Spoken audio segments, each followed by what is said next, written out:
Bismillahirrahmanirrahim. Assalamualaikum warahmatullahi wabarakatuh.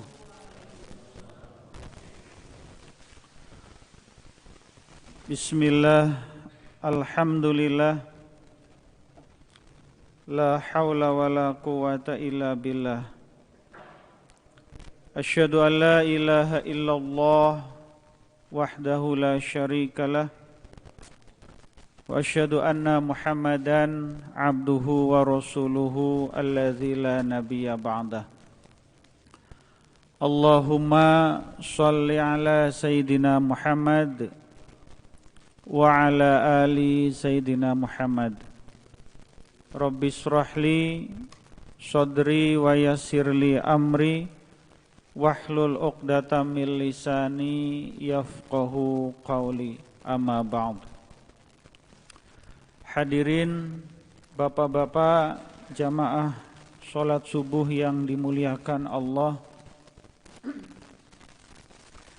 kita bersyukur sekali lagi kehadirat Allah subhanahu wa ta'ala atas segala kenikmatan yang Allah berikan kepada kita, sehingga pada pagi hari ini, pada subuh kali ini, kita bisa menjalankan ibadah sholat subuh secara berjamaah di masjid. Semoga ibadah sholat subuh yang kita laksanakan diterima dan diridhoi oleh Allah subhanahu wa ta'ala.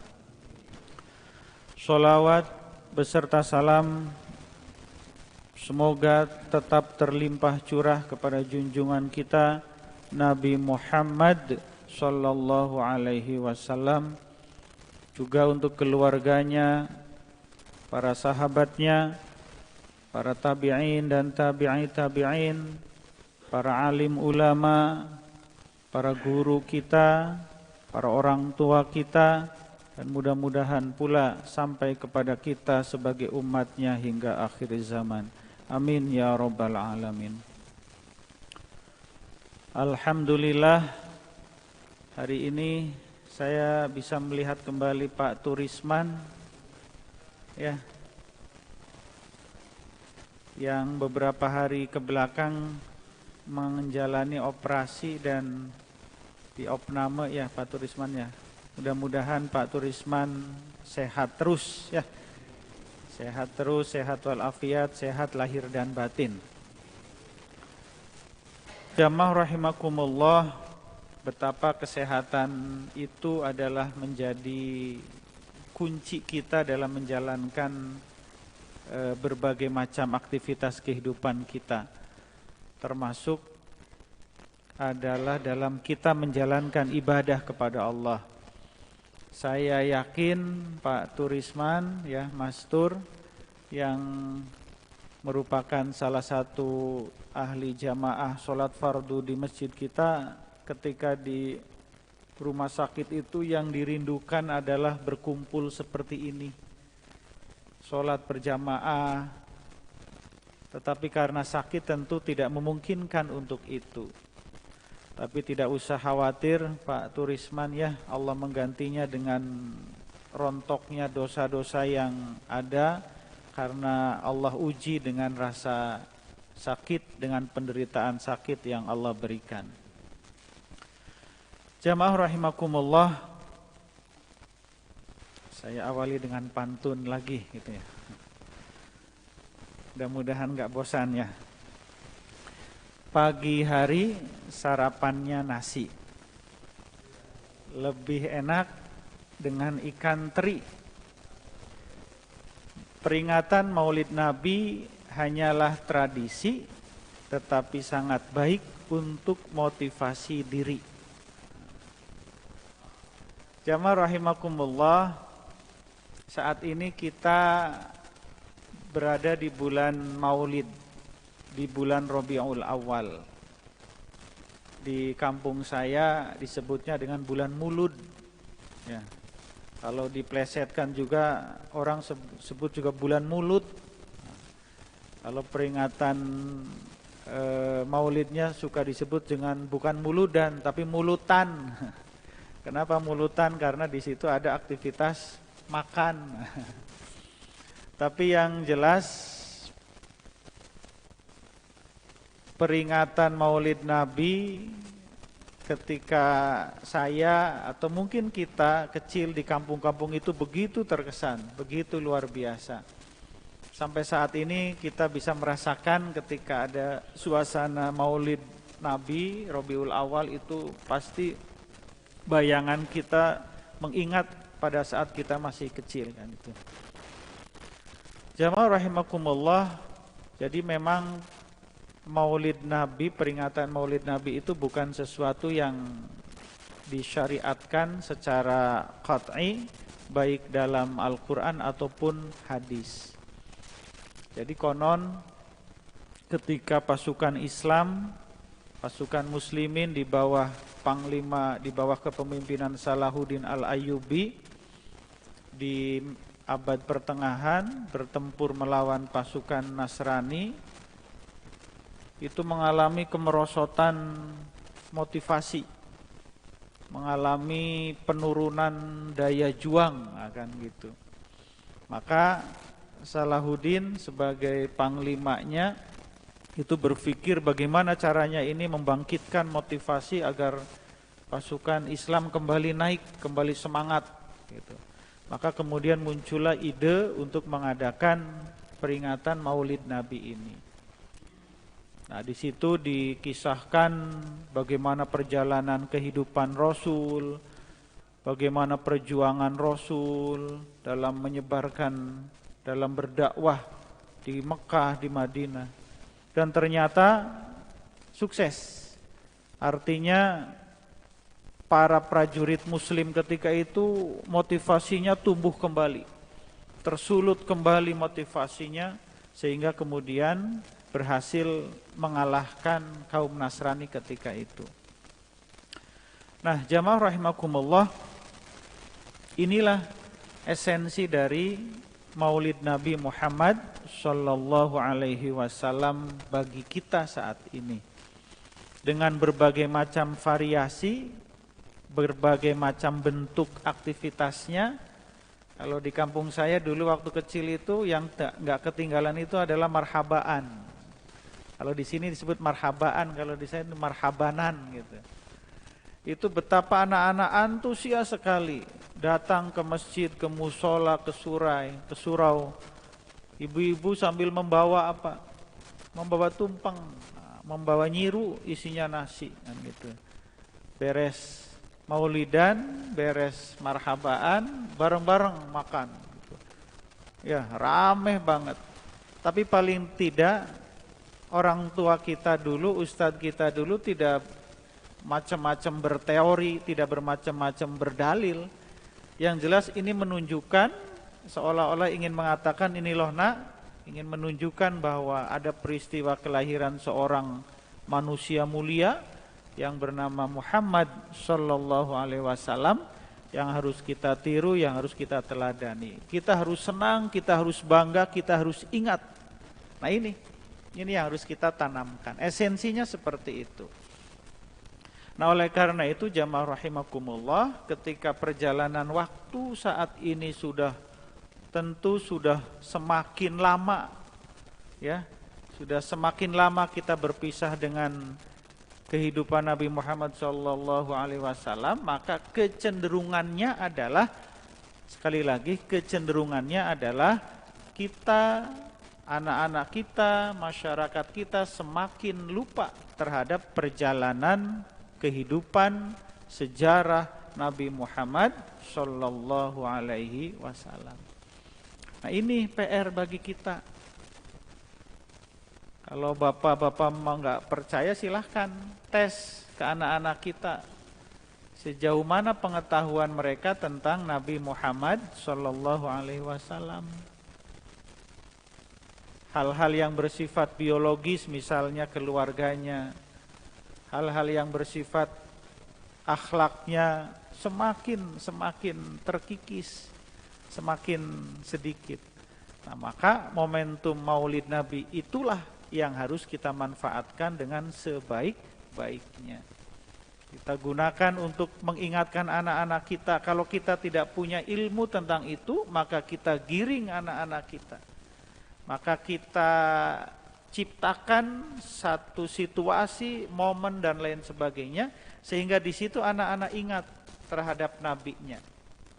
Sehingga anak-anak kita ingat, oh bahwa Rasul kita Muhammad itu orangnya sangat baik, bahwa Rasul Muhammad itu orangnya sangat santun, tidak pernah menyakiti orang, tidak pernah ngomongkeun batur, tidak pernah ini itu kebaikan-kebaikan yang dilakukan. Nah ini ya yang harus kita berikan kepada anak-anak kita. Nah oleh karena itu jamaah rahimakumullah,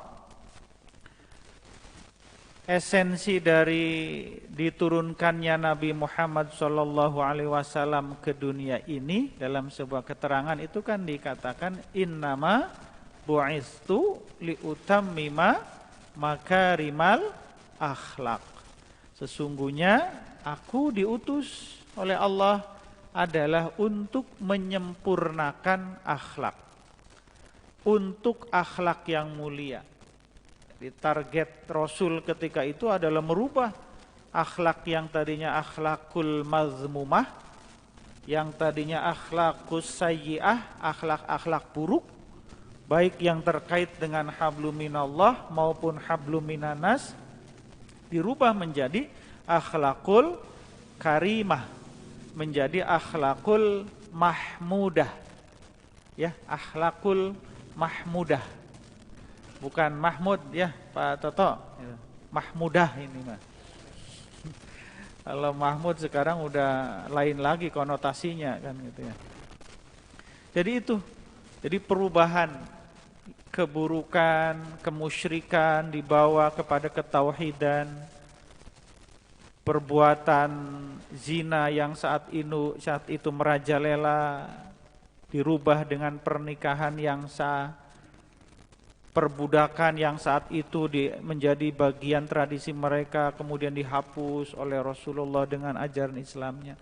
Nah, semua itu menjadi bagian dari akhlakul karimah yang dibawa oleh ajaran Islam.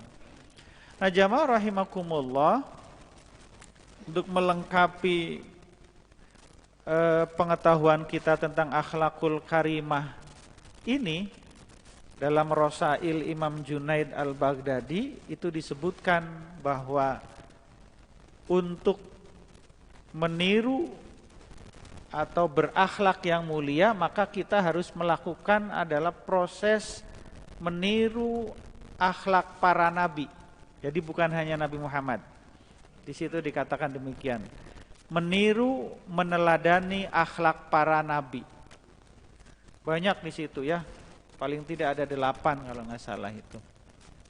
Maka di antara akhlak para nabi yang harus ditiru menurut Imam Junaid adalah yang pertama adalah meniru akhlak atau meniru Ibrahim, meniru Nabiullah Ibrahim alaihi salam dalam hal apanya? Dalam hal kemurahhatian, murah hati. Murah hati itu kan apa? Sering memberi, ringan tangan, selalu ia berikan yang ada pada dirinya, tidak pelit. Nah ini bagian dari akhlakul karimah menurut Imam Junaid. Konon Nabi Ibrahim itu gak pernah makan malam sendirian. Sama siapa? Sama istrinya. Udah pasti itu mah. Ibrahim itu kalau makan malam sendirian dia berkeliling kepada tetangganya, nyari teman supaya apa? Bisa makan bareng. Nah, itu simbol apa? Simbol kemurahhatian beliau. Nah, jadi mulai hari ini nanti malam saya tunggu ada nggak yang ajak makan malam gitu. Jadi itu sangat murah hati beliau itu. Nah, kenapa Ibrahim sangat murah hati? Karena memang akhlaknya mulia. Karena konsep harta, konsep kepemilikan bagi Ibrahim itu adalah ini adalah milik Allah. Ini harus kita bagikan. Justru senangnya, bahagianya beliau adalah ketika bisa berbagi dengan sesama. Maka kita saat ini sering mendengar ada istilah indahnya berbagi. Nah, kan gitu ya. Jadi itu meniru Ibrahim dalam hal murah hati. Yang kedua, ini meniru Nabi Ismail alaihissalam. Kira-kira dalam hal apa? Jadi menurut Imam Junaid al-Baghdadi, kita harus meniru Nabi Ismail alaihissalam dalam hal ridho menerima ketentuan Allah. Ini betapa kita lihat sejarah menunjukkan seorang anak muda ketika itu, Ismail alaihissalam, oleh orang tuanya, oleh ayahnya Ibrahim alaihissalam dikatakan, "Nak, tadi malam aku mimpi disuruh oleh Allah untuk menyembelihmu berturut-turut sampai 3 malam." Apa yang dikatakan oleh Ismail alaihissalam? "Ayah, kerjakan." Coba kalau anak kita saat ini misalnya pasti protes, adu argumentasi. Anak-anak kita sekarang itu kan pinter-pinter.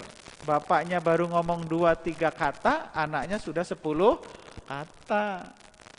Pinter adu argumentasi. Tetapi Ismail tidak. Ismail menerima, "Ayah, silahkan kerjakan. Insya Allah ketika engkau kerjakan, ini adalah perintah Allah, maka kita tergolong kepada orang-orang yang sabar." Tuh, ridho sekali menerima apa yang Allah berikan. Nah, saat ini kan kita tidak. Kecenderungan kita umumnya, bukan kita saya lah kan itulah. Kita kan tidak. Kita sudah memiliki ini, Allah menakdirkan kita dalam kondisi realita kehidupan keluarga misalnya seperti saat ini. Kemudian kita, ya Allah, kan kita. Allah menakdirkan kita, Allah menguji kita dengan anak-anak kita dengan berbagai macam persoalan. Ada anak-anak kita yang nakal mungkin, ada anak-anak kita yang tidak sesuai dengan keinginan yang diharapkan oleh orang tuanya. Kemudian kita mengeluh. Kita kan sering diumpamakan oleh para ustadz ketika ceramah. Contoh tidak ridho itu. Ketika diberi hujan, mengeluh. Hujan wae. Pulang rada sore, mau lewat Gede Bage takut macet karena banjir kan gitu. Dikasih panas terus nggak hujan-hujan, ya Allah kapan hujan? Nah, kan gitu. Ini contoh klasik. Bahwa memang ridho itu bukan perkara yang mudah. Ridho itu adalah satu sikap ruhani yang sangat-sangat susah. Dan ini dimiliki oleh seorang Nabiullah Ismail alaihis salam. Nah, ini yang kedua. Yang ketiga, kata Imam Junaid, kita harus meniru Nabi Ayub alaihis salam. Nah, ini bisa kita tebak. Dalam hal apanya kira-kira? Kesabarannya. Ya Allah, betapa Ayub alaihissalam ini sabarnya luar biasa. Ya, seorang manusia mulia dari yang tadinya berada, hartanya banyak, ya, istrinya juga lebih dari 1. Anak-anaknya sukses. Kemudian Allah coba, Allah uji dengan penyakit. Karena penyakitlah itulah kemudian ditinggalkan oleh masyarakatnya, oleh keluarganya, oleh tetangganya. Tetapi beliau sabar. Sabar menjalani ujian dan cobaan dari Allah Subhanahu wa taala. Maka kalau saat ini kita diuji oleh Allah dengan rasa sakit, nah, misalnya Pak Turisman, maka tinggal kita bercermin kepada kehidupan seorang nabi yang bernama Nabi Ayub alaihis salam. Betapa kesabaran, sabar dan sabar luar biasa. Kemudian yang ke 1, 2, 3, 4. Kita harus bercermin, kata Imam Junaid, kepada Nabi Musa alaihi salam. Dalam hal apa? Dalam hal kesederhanaan. Jadi kita itu kalau ingin punya akhlak mulia harus hidup sederhana. Sederhana, walaupun mungkin banyak uang, walaupun mungkin banyak materi, tetapi tunjukkan kesederhanaan. Kata Imam Junaid, itu disimbolkan dalam kehidupan Nabi Musa itu adalah dalam bentuk pakaian. Jadi pakaian yang dipakai oleh Nabi Musa itu hanya pakaian wol biasa. Padahal Musa itu adalah anak angkat seorang raja ketika itu. Ya, Raja Fir'aun. Nah, tentu anak raja bisa kita bayangkan. Jangankan anak raja, anak Pak Lurah Pak Kades saja, kan gitu. Tetapi beliau tetap sederhana dalam kehidupannya, materinya, pakaiannya, ya.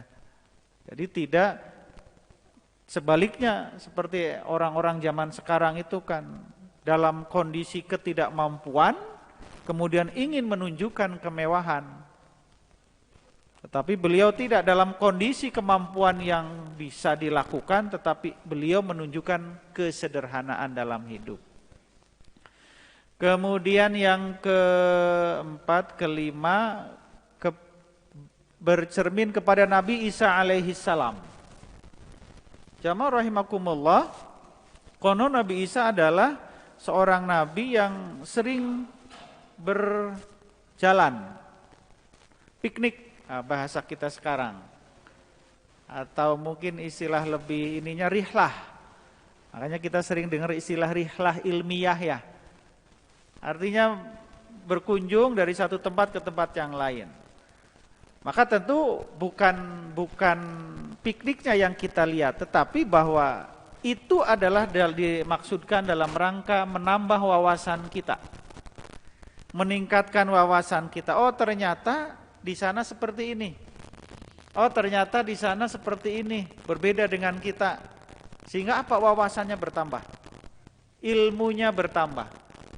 Semakin wawasan bertambah, semakin ilmu bertambah, maka otomatis dia akan semakin bijak, akan semakin santun, akan semakin luas keilmuannya. Nah, ini pelajaran bagi kita. Jangan kita pernah berhenti untuk menambah wawasan. Tidak harus dengan orang yang sefaham dengan kita. Kalaupun berbeda dengan kita, paling tidak mata kita terbuka, hati terbuka dengan kita. Oh ternyata ada orang yang berbeda dengan kita. Nah, contohnya tadi misalnya maulid, peringatan maulid. Oh ternyata ada orang yang berbeda dengan kita. Nah, kan di luar sana banyak orang yang berbeda, yang mengharamkan, membid'ahkan dan sebagainya. Oh, kita tahu, oh ternyata ada loh yang seperti itu. Setelah itu, ya kita jalan dengan keyakinannya masing-masing. Tetapi dengan catatan kita tidak kemudian mengklaim bahwa kitalah yang paling benar, bahwa kitalah yang paling baik. Kan orang bijak sering memberikan nasihat kepada kita, jadilah orang yang baik, tapi jangan menjadi orang yang merasa paling baik. Jadilah orang yang soleh, tetapi jangan pernah merasa menjadi orang yang paling soleh. Kan gitu. Nah ini Nabi Isa, jadi beliau wawasannya luas, beliau pandangannya luas, sehingga apa? Terbuka. Semakin kita nambah ilmu, semakin menambah wawasan, maka ruang dalam ruhani kita itu semakin terbuka. Ya, ibarat sebuah genangan air, maka semakin luas genangan air itu, maka jika ada noda, jika ada hal-hal yang negatif yang masuk kepada dia, tinta misalnya atau apa, itu nggak akan kelihatan. Tetapi ketika airnya cuma segelas, dikasih satu tetes saja tinta hitam, maka berubah. Kita itu seperti itu. wawasan semakin luas, keilmuan semakin luas, maka kita akan semakin bisa, semakin bijak dalam menghadapi realita. Kemudian selanjutnya kata Imam Junaid, kita harus meniru Muhammad, Nabi Muhammad dalam hal apanya? Dalam hal kerendah hatian, rendah hati,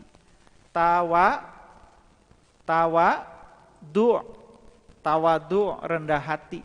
Jadi Nabi Muhammad itu adalah orang yang sangat rendah hati. Ya Allah, betapa mulianya beliau, sangat rendah hati. Tidak pernah sedikit pun sombong. Padahal kalau mau sombong bisa. Kenapa? Tinggal minta kepada Allah. Apapun bisa, tinggal minta kepada Allah karena dekat dengan Allah. Tetapi beliau tidak. Tawadu sekali, rendah hati. Betapa sangat rendah hati. Banyak sejarah, banyak cerita.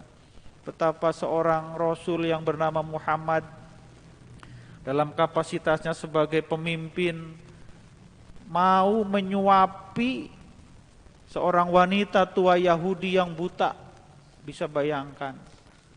Seorang presiden datang ke pasar sendiri, di situ lihat wanita buta disuapi.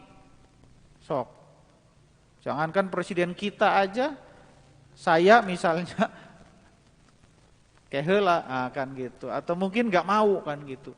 Tetapi beliau mau seperti itu, rendah hati. Betapa beliau nggak pernah merasa sombong terhadap sahabatnya. Sehingga apa? Kemudian respect muncul, respon yang positif. Bukan hanya dari sahabat. Kalau sahabat sudah pastilah, teman-teman dekat pasti memuji beliau. Bahkan para musuhnya pun, orang yang berseberangan dengan beliau pun tetap menghargai, tetap menghormati kepada beliau sebagai orang yang sangat rendah hati. Nah, jamaah rahimakumullah, nah itu beberapa hal yang terkait dengan akhlakul karimah. Bagi kita saat ini, sekali lagi jamaah rahimakumullah, tentu yang harus kita lakukan adalah dalam kehidupan kita berusaha semaksimal mungkin, sebisa mungkin kita untuk menjadikan kebaikan-kebaikan yang pernah dilakukan oleh Rasulullah itu menjadi cermin kehidupan kita. Tentu dalam usia kita saat ini sudah banyak yang kita lakukan. Perilaku kita sebagai pribadi, di rumah kita sebagai seorang ayah, sebagai seorang suami, di lingkungan kita sebagai seorang tetangga, maka sudah saatnya kita untuk bercermin. Maka di antara cermin yang bisa kita lakukan adalah karakter-karakter kebaikan yang barusan kita jelaskan. Kemurah hatian, keridhaan, kesabaran, kesederhanaan, wawasan pandangan yang luas, dan kerendah hatian yang dicontohkan oleh para nabi dan rasul. Itu yang harus kita jadikan pelajaran. Mudah-mudahan Allah Subhanahu wa taala tetap memberikan kekuatan kepada kita sehingga kita bisa menjadikan akhlakul karimah yang diteladankan oleh para nabi dan rasul itu dalam kehidupan kita sehari-hari. Semoga bermanfaat. Pulang ngagoes jajan surabi gitu. Ditraktir payadi amatlah senang. Dengan meneladani akhlak para nabi, insyaallah hidup kita makin terasa tenang. Billahi taufik wal hidayah. Assalamualaikum warahmatullahi wabarakatuh.